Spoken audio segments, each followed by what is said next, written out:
Welcome the next competitor. Veuillez accueillir le prochain patineur representing Quebec, du Quebec, Bryan PIERRO. Bryan is 16 years old, started skating at the age of 3, coached by Marc-Andre Craig.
Ladies and gentlemen, mesdames et messieurs, Bryan PIERRO.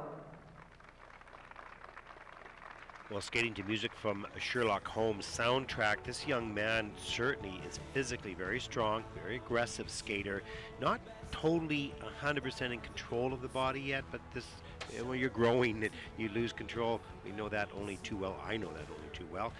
Triple south, good height you see, and fast rotation, but broke at the waist. Posture will play a big role in his development. Slipped off the edge on that triple loop attempt. A skater is not allowed to retry an element. There are only so many boxes for elements within a free skating program. And if the skater has actually entered into the takeoff, as Bryan had for that unfortunate mistake, he cannot repeat it. Well, he could try the triple loop later. That's not an issue. as But part of a combination, he could try that, but he may have to replace one of his other jumps. Anyways, Right. you can see here that he's fighting for all the landings, and posture, I think for Bryan, as he works on the posture, he's going to rotate faster, be more efficient, and be over top of his hip, knee, and ankle when he lands. Well, let's talk a little bit about the age. This is such a tough age for any competitor. There's a lot of growing jumps that you may have been able to count on when you were younger. Suddenly, because the body has changed so much, you can't count on them anymore. Novices must be under the age of 17 as of July 1st of the preceding year. Yeah, when you're growing, it's a mystery. Because one day it's there, the next day it's not. And you think you might be just past it, sort of over the hump of that trial, and then it's going to be inconsistent probably for a couple of years. And that's so key, because it's those years when you really build your confidence. If you don't have the right kind of approach, if you're putting yourself in situations that are far too stressful, that can undermine your future. And it's the same for every discipline. The scores, please. The free program Scores for Bryan: 59.26, 59.26, 91.92 total competition score. Currently, Bryan is sitting in third place.